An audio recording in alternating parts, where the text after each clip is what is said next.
Al-Mahdi pasti keturunan Rasulullah. Maka siapa saja yang meragukan nasab-nasab mereka para habaib, ini perlu diragukan. Udah kena fitnatul dajjal. Walaupun urusan duniawi habaib bisa tengkar sama habaib, itu urusan mereka. Kita tetap cinta kepada mereka. Apa kata Nabi? Ahibbu dzurriyyati hubban li. Cintailah keturunanku karena cinta kepadaku. Hadis ini riwayatnya hasan, bagus. Maka wajib mencintai zuriat Nabi. Bedanya kita dengan Syiah, kita tidak meyakini para habaib itu maksum. Apa arti maksum? Terpelihara dari dosa. Habib ya habib biasa. Yang mahal itu darah yang mengalir di tubuhnya. Ada darah Rasulullah SAW. Meskipun dia pemaksiat, meskipun dia tidak berilmu, kita hormati dia. Tapi kalau ada habaib, sudahlah habib, dia berilmu, kita hormat kepadanya dua kali. Hormat dia sebagai nasab, pewaris nasab Nabi. Yang kedua, pewaris ilmu Nabi Sallallahu Alaihi Wasallam. Maka hati-hati, di akhir zaman ini akan tambah manjang ke depan ini. Kelompok-kelompok atas nama agama yang mencoba menghancurkan ajaran cinta kepada zuriat Rasulullah Sallallahu Alaihi Wasallam. Betul, di sana sini Habib kan manusia biasa. Tanya aja ke Habib. Habib siapa aja tanya. Antum manusia biasa atau manusia super Habib? Pasti dia bilang, kami manusia biasa. Tapi yang mahal itu nasabnya, Pak. Itu yang mahal. Dan di dunia ini, nasab yang terjaga itu nasabnya Habib. Karena Nabi sudah mengatakan, kullu nasabin inqata'a illa nasabi. Semua nasab pasti terputus kecuali nasabku. Semua sanad keilmuan akan terputus kecuali sanadku. Maka orang yang tidak punya guru dan melarang berguru, dia sudah terputus kepada Rasulullah Sallallahu Alaihi Wasallam. Apalagi cuma ikut buku, yang ngarang buku berguru, dia yang baca buku tidak mau berguru. Dan yang kedua, tadi kita sudah singgung sedikitnya banyak. Nabi mengatakan Mahdi itu gelarnya, orang yang diguiden oleh Allah. Diguiden oleh Allah. Namanya kita sudah jelaskan arti ismu. Isim, apa arti isim? Ketinggian derajatnya, mewarisi ketinggian derajatku. Aku itu siapa? Kata Nabi, kuntu nabiyan, aku nabi sebelum ada semua para nabi Sallallahu Alaihi Wasallam. Dulu Nabi Musa berdoa, ya Rabb, tolong jadikan aku nabi akhir zaman. Kata Allah, udah ada wahai Musa. Nabi Musa terima, dia Nabi Allah, dia sangat paham bab ridha. Maka beliau mengatakan, ya Rabb, kalau begitu tolong jadikan aku umat Muhammad Sallallahu Alaihi Wasallam.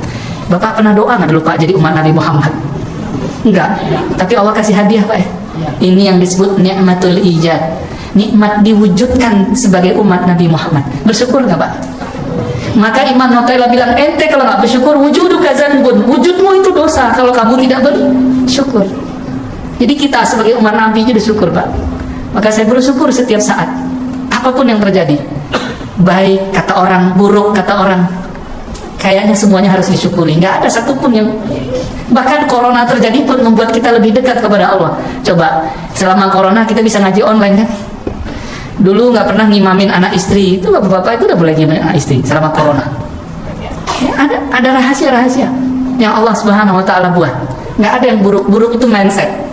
Kalau kita memandang dengan pandangan Allah, semuanya terlihat baik karena Allah itu telah mengatur sebaik-baiknya.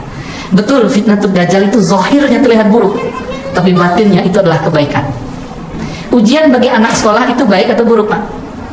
Nih contoh nih, kita kan maunya nggak anak kecil kalau dulu nih pada pengen bolos ujian kan, tapi kalau kita paham nggak diikutkan namanya dalam ujian, sedih nggak?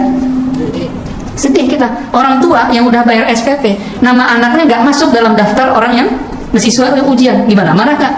Bisa bakar sekolahnya Pak sekarang, bisa gampar gurunya orang tua hari ini. Begitu teganya orang tua sama guru, dia nggak bisa ngajar, udah minta tolong sama orang. Emang dengan SPP segitu bisa bayar guru? Nggak bisa Pak. Rasulullah mengatakan, innama bu'itsu mu'alliman, aku ini diutus sebagai guru. Maka hormatilah semua guru karena dia pewaris ilmunya Nabi Sallallahu Alaihi Wasallam. Kita beruntung Pak punya guru-guru yang tulus. Ya guru-guru yang tulus. Alhamdulillahirabbil alamin. Gimana, udah ada pertanyaannya? Ini pertanyaan aneh-aneh kayaknya. Antum yang baca itu nggak jelas tulisannya. Ya.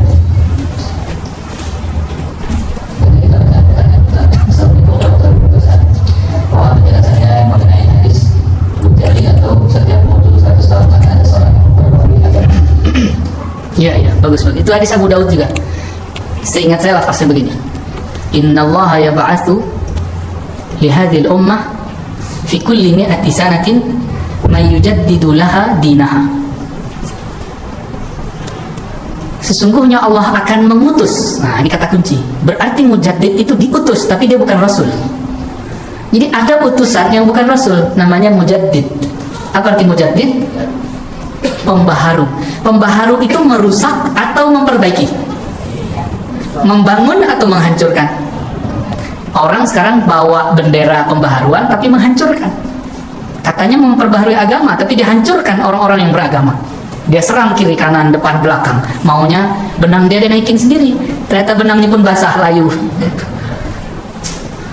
Hadisnya sahih. Setiap 100 tahun ada mujaddid. Maka ulama kita mengumpulkan siapa mujaddid di abad pertama Rasulullah. Setelah beliau diperdebatkan Umar bin Abdul Aziz atau Al Hasan Al Basri, karena dekatan waktunya. Setelah itu Imam Abu Hanifah.